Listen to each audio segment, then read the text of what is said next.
We're now going to start what we kind of coined the duh theorems. These are theorems that should be somewhat obvious if you look at any graph, but they're worth stating because they have very powerful implications. The first is the titular Rolle's theorem. It reads, well, let's kind of start with the classic understanding of it first. Basically, it's saying on a graph that if I have a point here and a point here, and I have some arbitrary curve in between those 2 points, a curve that is both continuous, meaning in the classic sense that I can draw it without lifting my pencil up, and a curve that does not have any sharp turns, we say that's differentiable. And you guys know that as the derivative exists at every point. So we're saying a curve that's like this, not a curve that's like this, and not a curve that's like this. No jagged edges of points where it's not differentiable, meaning there can't be a derivative taken. And if you think about that, a derivative can't be taken at a sharp point like that because the derivative as I approach from one side is not the same as the derivative as I approach from another. In other words, there can be an infinite number of tangent lines at that little point, so no, that's out. We are talking a continuous smooth curve from one point to the next point that is both continuous and differentiable. So, for Rolle's theorem, I'm going to say let f be continuous on a closed interval a to b. So this point is going to be a, this point is going to be b, and differentiable on the open interval a to b. Just to kind of refresh notation, this means closed interval in interval notation, and this means open with the parentheses. You should remember that, and that should be fine. So continuing, there's another let statement. We're going to let f of a equal f of b. So this is going to adjust our conditions here a little bit. Instead of having 2 points in arbitrary spots, I know you can't erase, so I'm going to kind of draw this, and then we'll just draw a second version. I'll put this as a little X out. We've got 2 points that start and end at the same spot. So we kind of have like something like that. So given that, what that means is there is at least one C contained in AB. So this symbol means contained in. There's at least one C such that, I need to write more slowly, f prime of C is equal to 0. So when I think about them starting and ending at the same point, I know that at some point these actually cross there, but that's not what this is saying. This is actually even deeper than that. It's saying at some point there's a horizontal tangent line. Now, it says at least, so there's some cases here that we can look at to kind of wrap our heads around Rolle's theorem here. Maybe I could draw a continuous horizontal line. And if I have a horizontal line, can you find at least one point C in A to B? And kind of move it up here back to this one. Here's an A, here's a B, and there's a C there, and here's another one here. Can you find at least one? Well, actually any point would do. This could be a C value where a horizontal tangent is 0. So that's a trivial example. Kind of another example would just be sort of a sine wave in between those two. If I kind of do that, come back here, we certainly can find at least one place where there's a horizontal tangent line. Actually, in that particular image, there are 10 of them. So the questions that you're going to get about this is, first, does Rolle's theorem even apply? So no, let's look at an example. You kind of have to decide if Rolle's theorem applies before you do it. And my first example is going to be something like f of x is equal to negative x cubed plus 2x minus 1. And we're going to look at it on the closed interval 0 to 4. Well, the first condition is it continuous on 0 to 4? it's enough to know the properties of the function. You guys have all had pre-calculus, so you know that this is a continuous polynomial function. Polynomial functions, tend to look like this or this, well, not like that, or like that, or weird things like that. But so yes, it's continuous. And as I look at the next condition, is it differentiable on the open interval 0 to 4? What we can basically think of is that differentiable means that the derivative is continuous. That's another way to look at this. So if I look at the derivative of this function, negative x cubed plus 2x minus 1, I know it's going to be derivative or continuous because its derivative is going to be a degree 2 polynomial. I mean, I can literally say f prime of x is equal to negative 3x squared plus 2 and put a little check mark there because I know that since the derivative is continuous, then the original function is differentiable.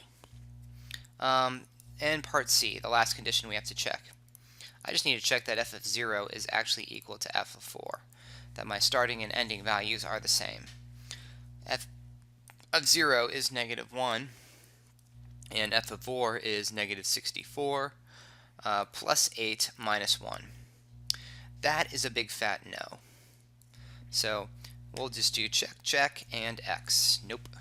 So Rolle's theorem does not apply on the closed interval 0 to 4 for this particular function. Yes, that is all that we're asking. I know it's not terribly exciting. Moving on. Let's go f of x is equal to x squared minus 1 over x. And my interval is going to be negative 1 comma 1. So we'll start with step A.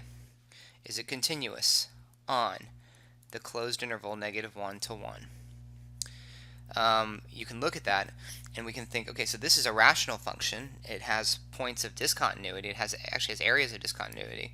They can be holes or they can be vertical asymptotes. And looking at this, we have a vertical asymptote at x equals 0.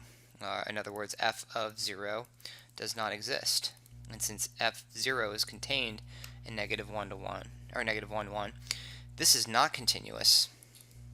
So I'm just going to put an x, and the rest of this is irrelevant. It is, and if I want to write this kind of a sentence here, I can say this function is not continuous at x equals 0.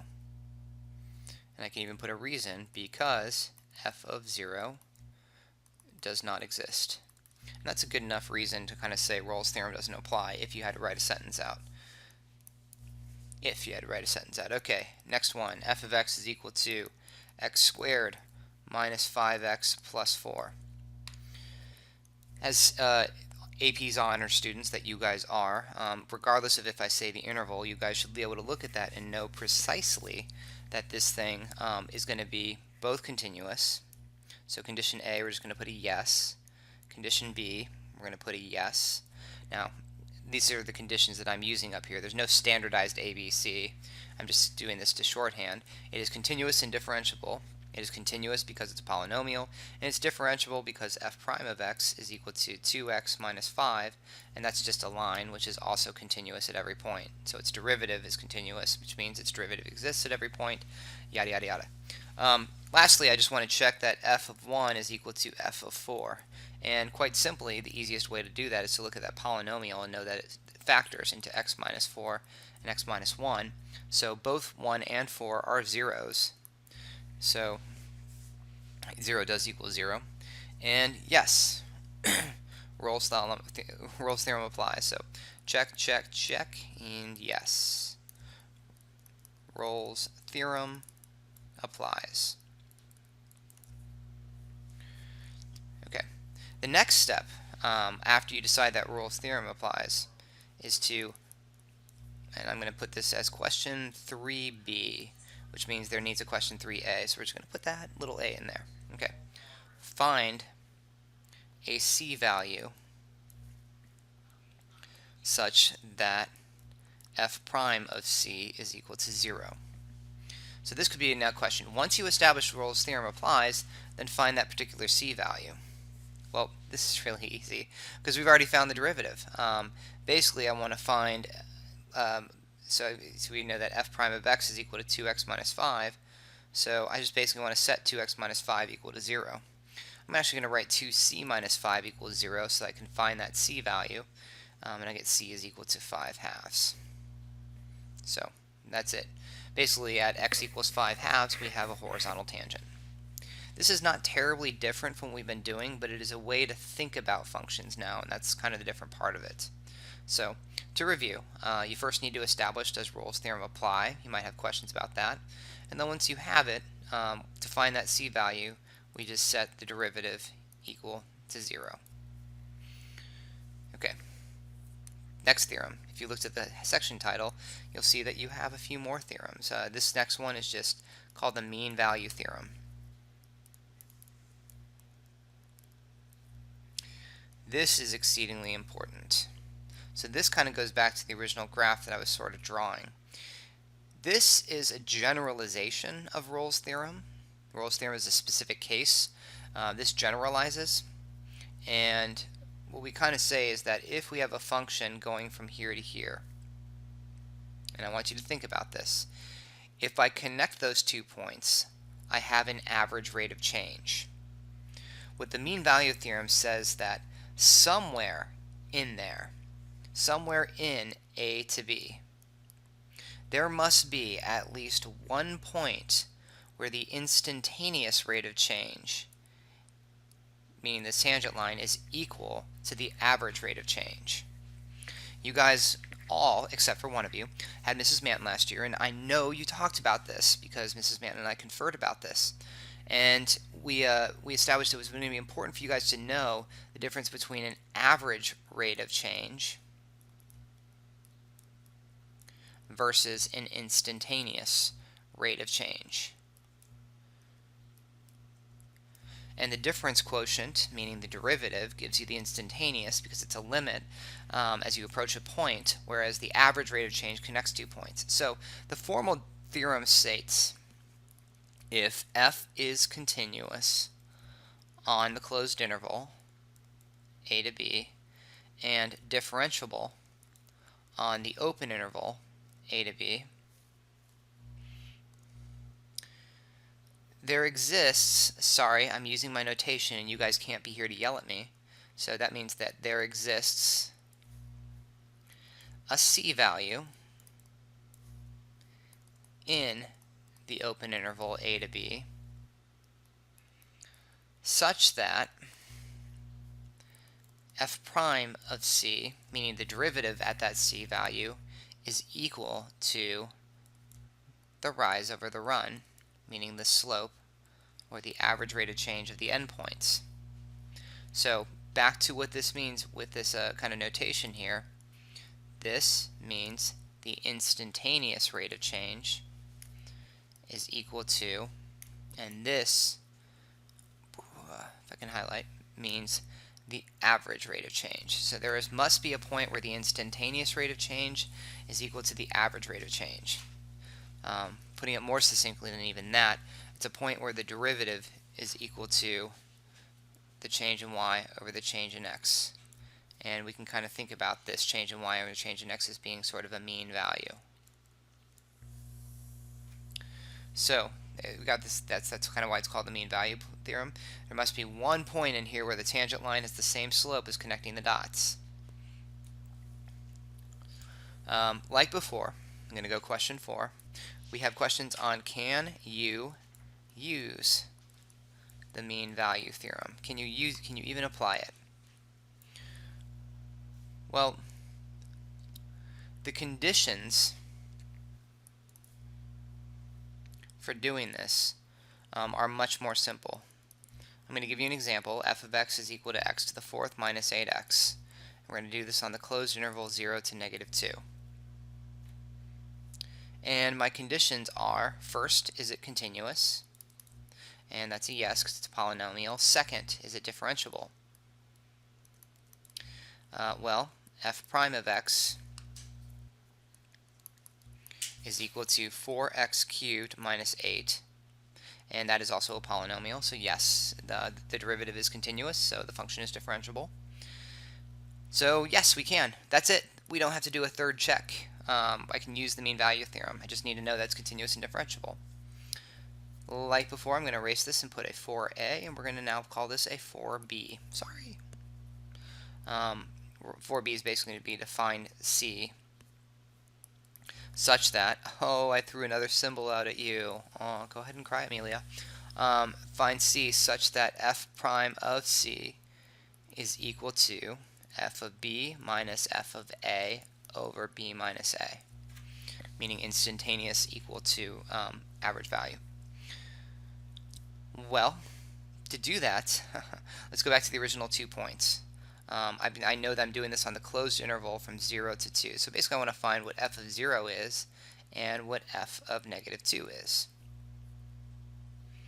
By the way, that is very poor notation. I need to cross that out and put negative 2 to 0. My bad. I didn't even notice I was writing that way. Okay, well, we're going to do f of 0 and f of negative 2, and f of 0 is 0, and f of negative 2 is negative 2 to the 4th power minus 8 times negative 2, which is 16 plus 16, or 32. So I have these two ordered pairs, 0, 0, and negative 2, 32. And my step to find the right side of this is to find the mean value. So we're going to go finding a slope. I'm going to go 32 minus 0 over negative 2 minus 0, and I get negative 16. So my average rate of change here is negative 16. Then I'm going to take the derivative, which I kind of already found up here. My y prime is 4x cubed minus 8.